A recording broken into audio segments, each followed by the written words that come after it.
Listen up, I'm gonna tell y'all about one of the dream realms I was in.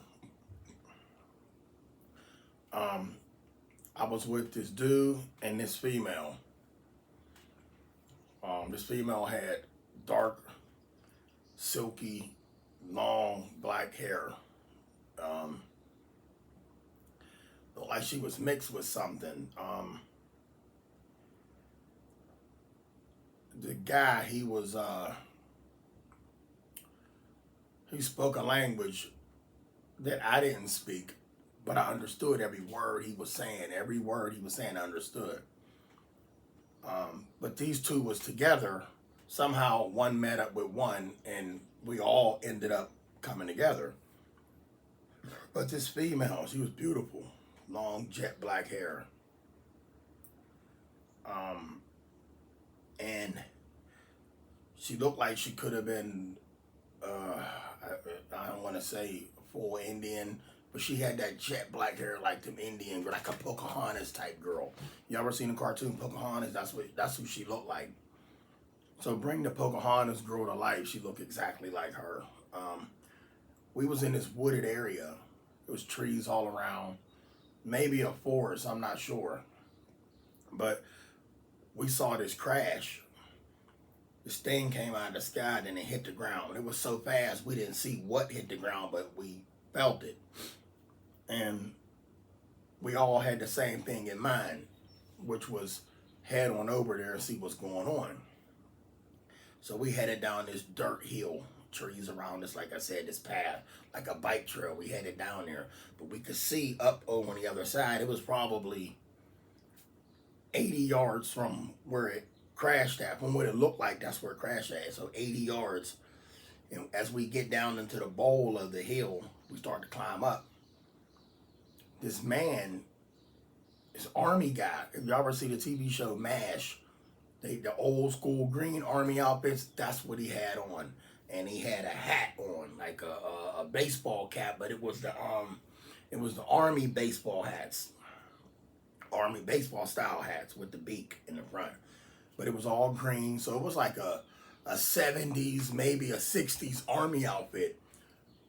But when we saw him, there were more of them. But they all had roles to play. They all had jobs to do. And the job we realized was to keep us from getting closer to it. All we wanted to do was see this crash site. And his guy had said, you can't go no further. You go any further, you will be apprehended. And when he said that, I'm like, he mean business.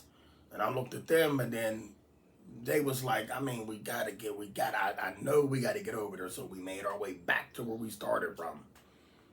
And from that moment on, dude kept keeping an eye on us. He was watching us up over the hill. And I don't know who this guy was we was with. He ran down there again, maybe like 3 minutes after dude saying this. So he waited till dude turned his back, ran down up over the hill. We did the same thing. We went back down there to get up over the hill to see this crash site. I remember when we got up there, he showed up automatic.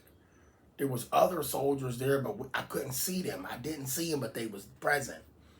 And he had a black gun about that long, probably an M16. And he was saying something. I don't remember what he was saying, but his actions was, y'all done, you arrested. I remember we got apprehended. And keep in mind, when you in these realms, you just like you spectating. You going with whatever's going on. So my soul, my energy was in this realm. I don't even know if I look like this in this realm. But like I said, the Pocahontas one was beautiful. And the dude knew his stuff. We got to research. We got to see what's going on. And once the guy apprehended us, he didn't handcuff us or nothing. We pretty much followed what he was saying, I guess, because he had the gun. And he said, here's where you'll be. And he was gone. We was in this facility with electronic doors so they could lock a prison. And you would hear, and you hear the doors sliding and opening and closing. There was a lot of people in this camp. It was like a camp of people imprisoned in this camp. But the strange thing about this camp, you could see outside, but there was doors. So I saw the outside world, but the doors was in front of us. Like the doors was, if a door opened, you could go through it.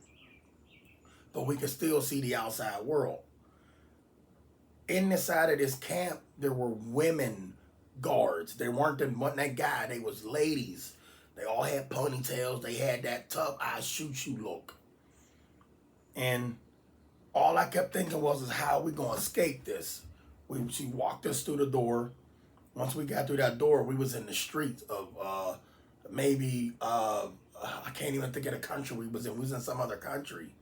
When the door opened up, I can't even say what country I think it was, but houses and things was all close together. So it was one of them countries where the houses is all close together and the streets was in chaos. So there was this, trying to remember this the right way. We was outside, right? And this lady, the lady guards went back into their areas that they got to patrol and keep these people in here. But they let us out, but only to let us see something. So we outside this facility, and I'll never forget this man with this gun, this green army outfit come down, and somebody was trying to escape and run. And plain as day, I seen it plain as day, he gunning them down. And my eyes was like, I could tell my eyes was wide open, but we didn't have no fear. My only goal was, how can I get that gun off of him? And then they was like, don't do it. And I said, no, we got to get this gun. We ain't going out like this. And I looked to the right, there was a telephone pole.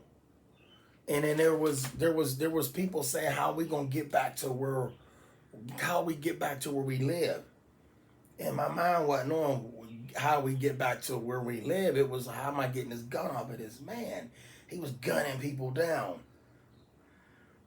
Oh, this is so hard to remember. I'm trying to put the pieces together right. I just, like I said, I was in this street. And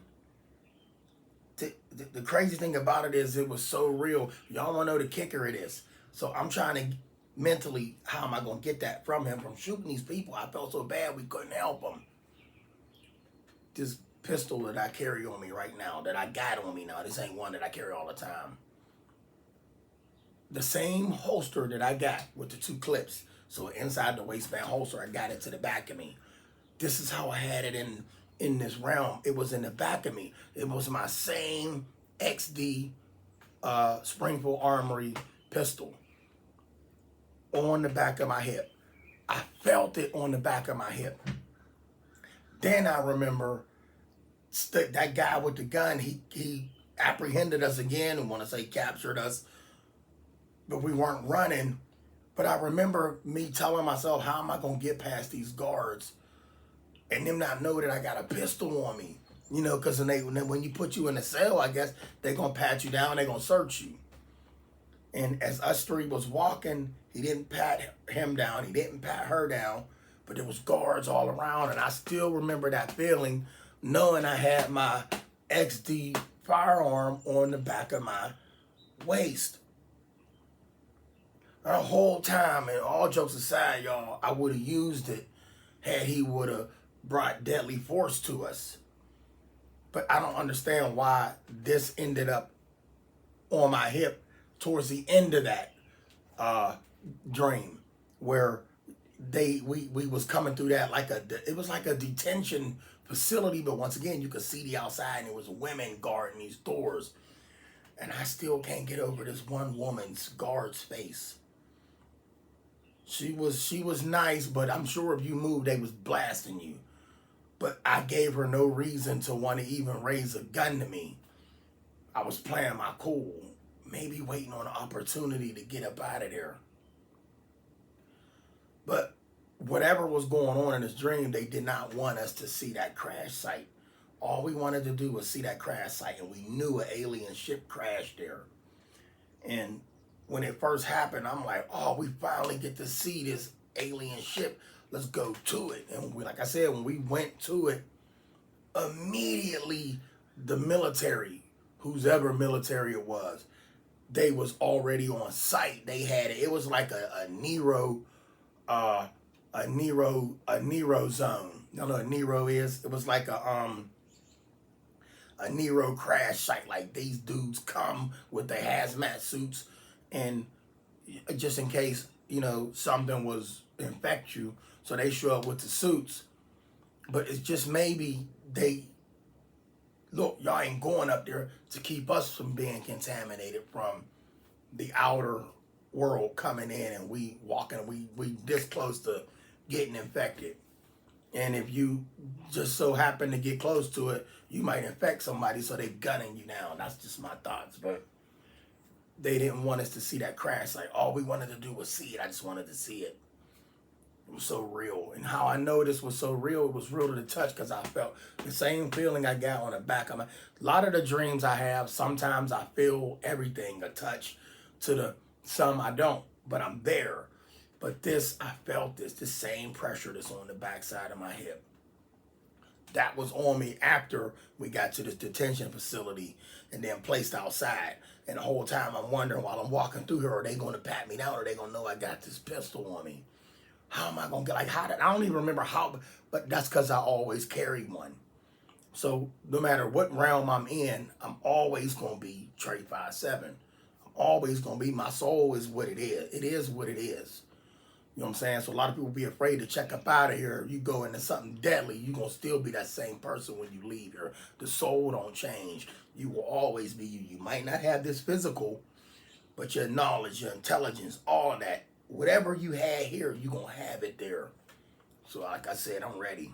Love y'all. Just thought I'd share that with y'all.